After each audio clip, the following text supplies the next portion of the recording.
Jodes with Weeds and Wisdom. I'm back to talk about my garden because I can't really do anything other than talk about it right now. We're in this lull between planting cold plants like the broccoli, the peas, the onions, beets, carrots, Hubbard squash, mustard greens, and the time where I can start planting everything else because the soil is not warm enough. I am going to get to plant this week though, I think, because I ordered purple asparagus from Renee's Gardens. And so those asparagus crowns are supposed to ship starting Monday. So cross my fingers that I'm in one of the first shipping groups that gets shipped out to, because I'm dying to get my hands back in the dirt. The world can feel really heavy right now. And for me, that's just something that really helps my mood, is getting out there and getting my hands in the dirt and getting things planted. So I wanted to show you what the plan is though. I'm going to plant a bunch of different things, and I'm not planting anything I won't eat outside of my cover crops. I'm not a mustard greens fan, and I've never had Hubbard squash. While it is edible, it is my cover crop that before I plant my other squashes, it should draw the squash bugs. I've never done the organic cover crop kind of planting, but I did a lot of research over the winter, and that's what I hear. It's what the interwebs say, so must be true, right? We'll find out. So I'm gonna plant yellow squash. I'm gonna plant baby spaghetti squash. I'm gonna plant acorn squash, and I am gonna plant these little yellow lemon squashes. They're just little bitty squashes, and I think they looked good, and Renee's Gardens has great seeds, and they sell some really kind of unique things. So I decided that I would dive into planting some of those little unique things that I don't see anywhere else. I am going to plant cucumber.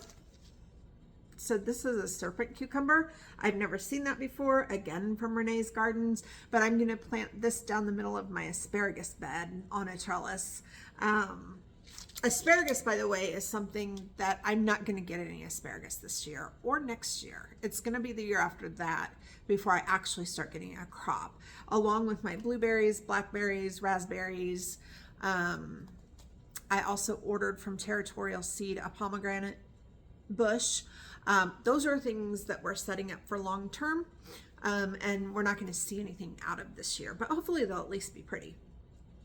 So I'm going to plant these down the middle of the asparagus bed on trellises, and then I've got some baby cucumbers that I'm going to plant as well. I am going to plant green beans, and we're going to succession plant the green beans, which means that we're going to start new seeds every week, week and a half.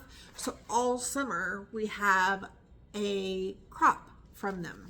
And I'm going to do the bush variety of beans and the pole beans.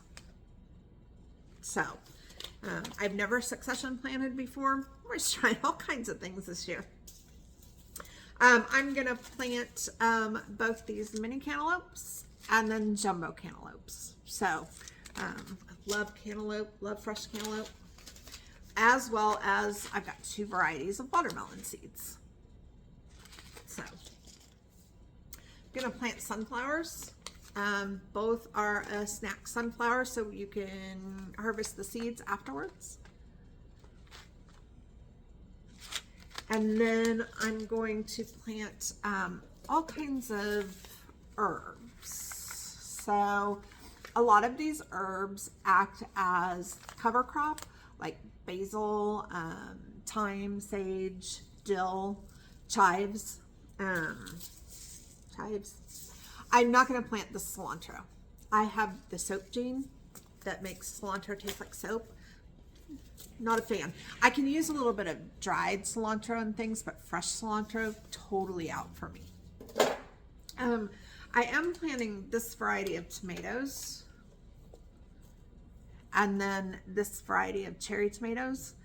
I ordered backups off of Burpee because I wasn't sure how the seed starting would go, and it turns out that was a good thing, because if you followed along, you know that I started my pepper seeds and then I took the dome off but forgot to take the heating mat out, and they just fried up all nice and little crispy seedlings. So I have ordered snack peppers, hot peppers, all transplants that will ship the first week of May. So I won't have like peppers and tomatoes in until then. It's really not that, they don't grow well planted before then in my zone. So I also ordered things like slicing tomatoes, and then salsa tomatoes, because I also want to make some salsa, but I want to make a lot of sauce and can it. I've never done canning either. So as we harvest, follow along. We'll learn together. I am also going to plant petite marigolds. These are French marigolds. Most of the marigolds, the bad smell has been bred out of them, and the bad smell, they don't smell good if you smell marigolds.